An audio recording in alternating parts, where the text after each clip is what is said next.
বকুলপুর গ্রামের এক ঘর জামাই রহিম। তার বাবা মা কেউ নেই। সে বকুলপুর গ্রামের রানীকে বিয়ে করে সেখানে ঘর জামাই থাকে। এই যে মহারাজ, দুপুর হয়ে আসলো আর আপনি এখনো পড়ে পড়ে ঘুমাচ্ছেন, কারণটা কি? শরীরটা ভালো লাগছে না গো বউ। হয়েছে হয়েছে, আরো তো অজুহাত দেখাতে হবে না তো। খাবার ঘরে এসে কয়টা ভাত গিলে আমায় উদ্ধার করুন।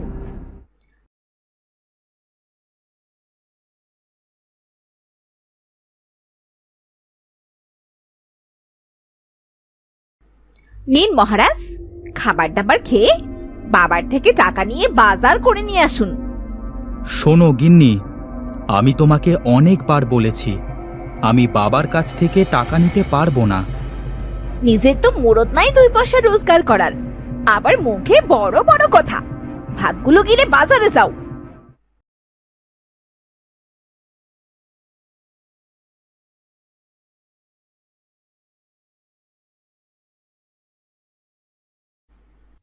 তা রহিম, সকাল সকাল কি মনে করে আমার কাছে? আগে রানী পাঠালো, বাজারে যেতে হবে। তা বাজারে যেতে বলেছে, বাজারে যাও, আমার কাছে কি? হ্যাঁ, না মানে বাবা, টাকা ছাড়া আর বাজার করব কিভাবে? সে কথাই বলো যে তোমার পকেটে পয়সা নেই, পয়সা লাগবে। এত ঘুরিয়ে পেঁচিয়ে কথা বলবার কি আছে? পারো তো শুধু আমার পয়সা নষ্ট করতে, তাছাড়া তো তোমাকে দিয়ে আর কিছু হবে না। গিয়ে আমার চাকর নগেনের কাছে বলো টাকা দিতে। নগেন, এই নগেন। কি হয়েছে বাবু, এত ডাকছেন কেন? আমি তো আপনার মতো শুধু বসে বসে খাই না, আমার অনেক কাজ আছে। আর আপনি কিনা চিল্লাইতেছেন? মুখ সামলে কথা বল নগেন, তুই ভুলে যাস না আমি এই বাড়ির জামাই। জামাই? যার কিনা 2 পয়সার দাম নেই সেই কিনা এই বাড়ির জামাই? সাপ। তখন সেখানে রহিমের শাশুড়ি সেলিনা আসে। নগেন, তোর এত বড় স্পর্ধা! তুই এবারের জামাইয়ের সাথে খারাপ ব্যবহার করছিস। তুই চাকরের মতো থাকবি, মালিক হতে যাবি না। আমার ভুল হয়ে গেছে গিন্নিমা, আমাকে মাফ করে দেন। রহিম বাবা, তুমি কিছু মনে করো না বাবা, আমি ওকে বাড়ি থেকে বার করে দেব। ওর মুখে যা আসে তাই বলে, আজকাল ওর বড্ড বার বেড়েছে। না মা, আমি কিছু মনে করিনি। আগুনের তাপে অনেকক্ষণ রান্না করছিল তো, তাই নগেন কাকার মেজাজটা একটু বিগড়ে আছে, তাই আর কি একটু খারাপ ব্যবহার করে ফেলেছে। আপনি দয়া করে কিছু বলবেন না। তোমার এই গুণটার জন্যেই আমি তোমাকে আমার ঘরে জামাই করে নিয়ে এসেছি। একটু ধৈর্য ধরো বাবা, দেখবে সবাই তোমায় পছন্দ করবে। সবার পছন্দ করা লাগবে না মা, আপনি আমাকে পছন্দ করেন, এটাই আমার কাছে অনেক। আমি চলি, বাজারে যেতে হবে।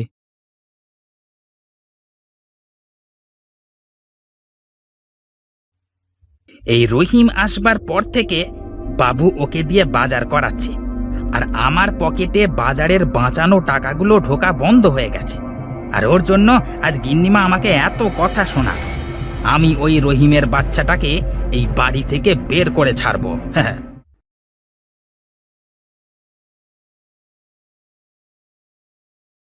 বউ, বউ, কই গো তুমি? কি কি হয়েছে?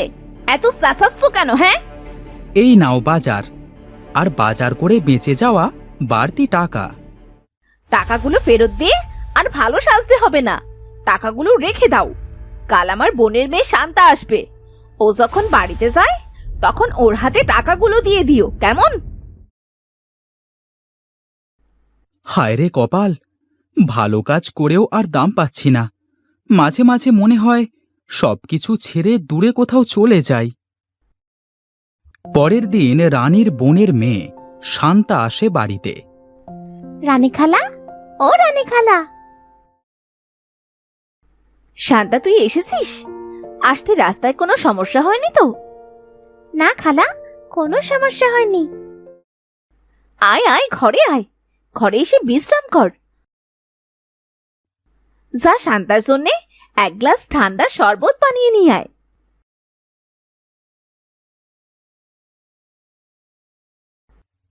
হ্যাঁ, এই সুযোগ। এবার ঠিক আমি ওই রহিম বেটাকে বাড়ি থেকে তাড়িয়ে ছাড়ব। এরপর রাতে যখন খাওয়া দাওয়া করে সবাই ঘুমাচ্ছিল, নগেন তখন গিয়ে শান্তার ব্যাগ থেকে একটা স্বর্ণের হার বের করে রহিমের আলমারিতে রেখে দেয়। হ্যাঁ, সব কাজ শেষ। এবার শুধু সকাল হওয়ার অপেক্ষা। বেটাকে এবার চুরির বদনাম দিয়ে বাড়ি থেকে বের করে দেব।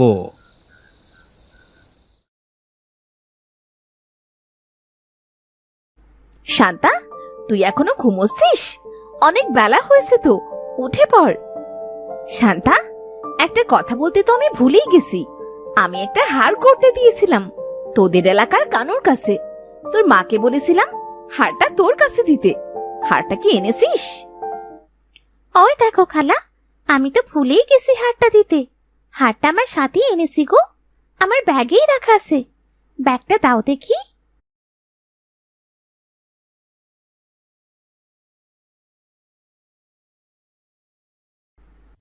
শান্তা ব্যাগ খুলে দেখে তার ব্যাগে কোনো হার নেই। আরে, হারটা গেল কোথায়? আমি তো হারটা ব্যাগেই রেখেছিলাম। কি হয়েছে? তোর চেঁচামেচি কিসের এত সকাল সকাল? দেখো মা, শান্তার ব্যাগ থেকে একটা হার হারিয়ে গেছে। বড় মালকিন, বড় মালকিন, আমি জানি হারটাকে নিয়েছে। একটু আগে দেখলাম জামাইবাবু ঘর থেকে বেরিয়ে গেলেন, আর তার আলমারির মধ্যে কি যেন একটা রাখলেন। তোর এত বড় স্পর্ধা! তুই জানিস তুই কি বলছিস? আমি যা দেখেছি তাই বলছি। এই জন্যই বলে মানুষের ভালো করতে নেই। আহ মা, তুমি চুপ থাকো তো। ওর ঘরে গিয়ে একবার দেখে আসলেই তো হয়। এই বলে রানী রহিমের ঘরে গিয়ে আলমারি খুলে দেখে সেই হারটা আলমারিতে রাখা। এ কি, কি হয়েছে? তোমরা সবাই আমার ঘরে কি করছো? আমার বোনের দেয়া হারটা চুরি করে আলমারিতে রেখে দিয়েছো, আর এখন বলছো কি হয়েছে? হায় রে পোড়া কপাল আমার! আমার মা কিনা একটা চোরের সাথে আমায় বিয়ে দিয়েছে। তুমি এখনই বাড়ি থেকে বেরিয়ে যাও। তুমি আর কোনো দিন এই মুখ আমাকে দেখাবে না।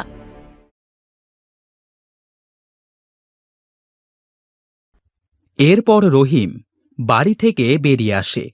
সে হাঁটতে হাঁটতে জঙ্গলের মধ্যে গিয়ে বসে থাকে।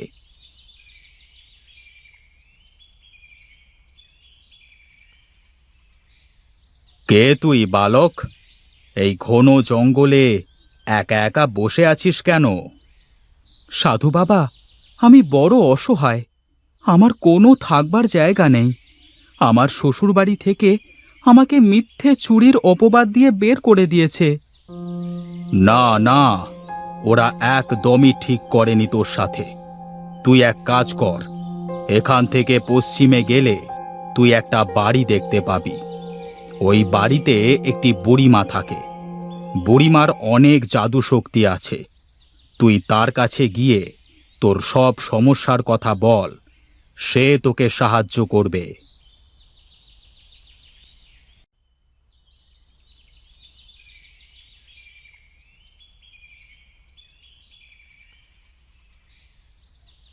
এরপর রহিম বুড়িমার বাড়িতে গিয়ে বুড়িমাকে সবকিছু খুলে বলে। বুড়ি সবকিছু শুনে বলে, তুই আয় আমার সাথে। এরপর রহিম আর বুড়িমা জঙ্গলের একটা ফাঁকা জায়গাতে চলে আসে। তারপর বুড়ি কি যেন জাদু করে রহিমকে একটি সোনালী চায়ের বাগান করে দেয়। আরে, এটা কি? এ তো দেখছি সোনালী চায়ের বাগান। কিন্তু বুড়িমা, তুমি এখানে সোনালী চায়ের বাগান কেন করলে? আজ থেকে এই বাগানটা তোর।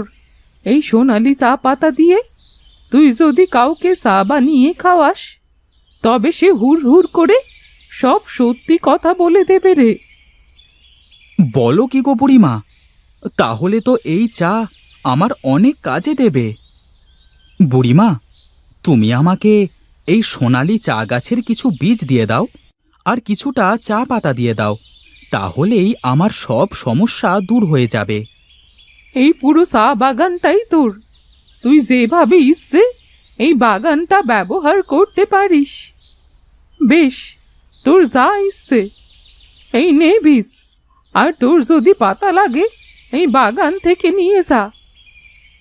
রহিম সেই জায়গা থেকে একটি সোনালি চা গাছ আর কিছু বীজ নিয়ে চলে আসে।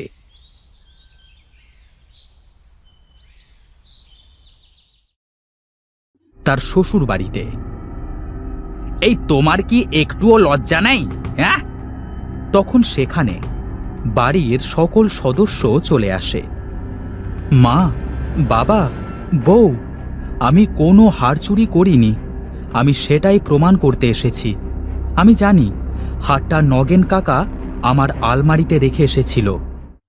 দেখছেন দেখছেন মালকিন, ওই রহিম বেটা আমাকে ফাঁসাতে চাচ্ছে।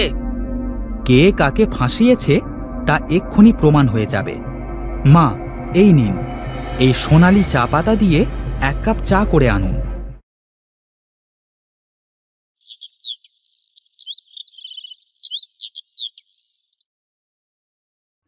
এই চাটা নগেনকে দিন, মা।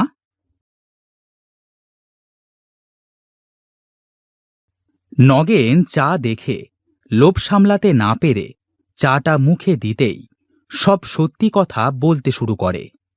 রহিমের কোনো দোষ নেই, আমি ওকে বাড়ি থেকে বের করবার জন্য সবকিছু করেছিলাম। আরে, ও নগেন হঠাৎ করে সবকিছু স্বীকার করে নিচ্ছে কেন? এই আমার সোনালি চায়ের গুণ। এরপর সবাই নগেনকে বাড়ি থেকে বের করে দেয় আর রহিমকে জামাই বলে মেনে নেয়। কি, আর কেউ খাবেন নাকি আমার হাতের সোনালি চা?